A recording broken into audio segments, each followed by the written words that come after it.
Garments merchandising এ যে চারটি বদ অভ্যাস আপনার জন্য ক্ষতির কারণ হতে পারে তার মধ্যে একটি হচ্ছে ওভার কমিটমেন্ট।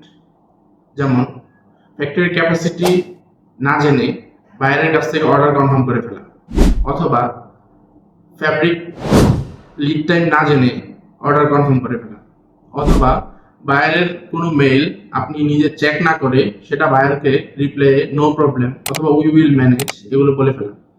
এই দিকগুলোর কারণে অনেক সময় আপনার শিপমেন্টে গিয়ে সেটার প্রভাব পড়বে এবং শিপমেন্ট ডিলে হতে পারে অথবা এয়ার শিপমেন্ট হতে পারে, এবং এয়ার শিপমেন্ট হলে আপনার ফ্যাক্টরির প্রফিট লস হবে। এই বদ অভ্যাসগুলো এড়াতে আমাদের প্রথমে কোনো অর্ডার কনফার্ম করার ক্ষেত্রে প্রথমেই ফ্যাক্টরির প্ল্যানিং টিমের সাথে চেক করে ফ্যাক্টরি ক্যাপাসিটি জেনে তারপরে আমাদের অর্ডার নেওয়া উচিত, বিশেষ করে পিক টাইমে, পিক সিজনে। এবং ফ্যাব্রিকের সাপ্লায়ারের সাথে লিড টাইম ভালোভাবে চেক করে তারপর অর্ডার কনফার্ম করা উচিত। তারপর আরেকটি বদ অভ্যাস হচ্ছে লেট রিপ্লাই টু বায়ার। অনেক মার্চেন্ডাইজারই বায়ারের মেল পাওয়ার পর সাথে সাথে রিপ্লাই না করে তারপরের দিনের জন্য রেখে দেয়, অথবা আরো পরে 24 ঘন্টা পর রিপ্লাই দেয়। সেটা একটি খুবই মার্চেন্ডাইজিং এর জন্য খারাপ দিক, কারণ বায়ারের মেল পাওয়ার পর সাথে সাথেই আমাদের রিপ্লাই দেওয়া উচিত, অন্তত অ্যাকনোলেজমেন্ট করা উচিত যে আমি তোমার মেলটা পেয়েছি, we have received your email or we are working on your email, we will get back to your email soon। এইভাবে রিপ্লাই দেওয়ার পর বায়ার অন্তত এই আপনাকে যে মেলটা দিয়েছে এই মেল সম্পর্কে তার একটি আইডিয়া হয়ে যায় যে এই মেলটা নিয়ে আমার ফ্যাক্টরি মার্চেন্ডাইজার কাজ করছে।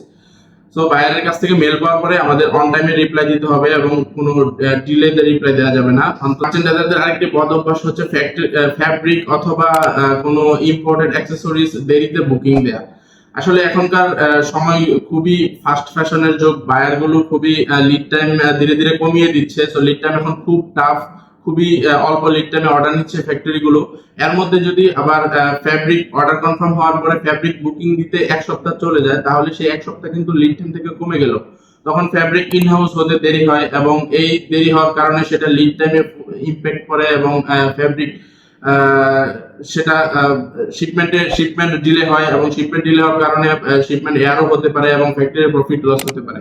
সো অর্ডার পাওয়ার সাথে সাথে একজন মার্চেন্ডাইজারের উচিত ফ্যাব্রিক বুকিং দিয়ে দেয়া, এবং যদি ইম্পোর্টেড অ্যাক্সেসরিজ হয় অবশ্যই খুবই তাড়াতাড়ি অ্যাক্সেসরিজ বুকিং দিয়ে দেয়া, এবং বুকিং দেওয়ার পরেই তার কাজ শেষ নয়, সাথে সাথে পিআই নিয়ে কোনো ইস্যু আছে কিনা অথবা এলসি নিয়ে কোনো ইস্যু আছে কিনা সেগুলো ফলো আপ দেয়া।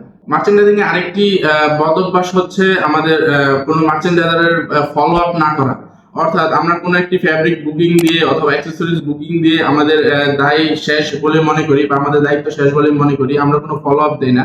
সেক্ষেত্রে এটা একটি খুবই বাজে এক্সপিরিয়েন্স হতে পারে। এটার কারণে যে কোনো ক্ষেত্রে আমরা যখন ফ্যাক্টরিতে কোনো স্ট্রাইক অফ ডেভেলপ করব অথবা কোনো স্যাম্পল ডেভেলপ করব অথবা বাইরের কাছে কোনো স্যাম্পল পাঠাবো, কোনো ল্যাব ডিপ অ্যাপ্রুভালের জন্য পাঠাবো অথবা যে কোনো অ্যাপ্রুভালের জন্য বায়ারকে মেল দিব, আমরা সেটা অবশ্যই ফলো আপের উপর থাকবো এবং সেটা অবশ্যই আমাদের বায়ারকে চেস করতে হবে। এই অভ্যাসগুলো যদি কন্টিনিউ হয়, আমাদের প্রত্যেকটি দেখা গেল অর্ডারগুলোর ক্ষেত্রে, অর্ডারের শিপমেন্টের ক্ষেত্রে আমরা অন টাইমে শিপমেন্ট করতে পারবো না এবং শিপমেন্টগুলো ডিলে হয়ে যাবে। তো আমাদের অবশ্যই এই চারটি যে কারণগুলো বললাম, over commitment, late reply to email, অথবা ফ্যাব্রিক লেট বুকিং অথবা ফলো আপ না করা, এই কারণগুলো থেকে আমাদের অবশ্যই নজর রাখতে হবে এবং আমাদের এই অভ্যাসগুলো ত্যাগ করতে হবে।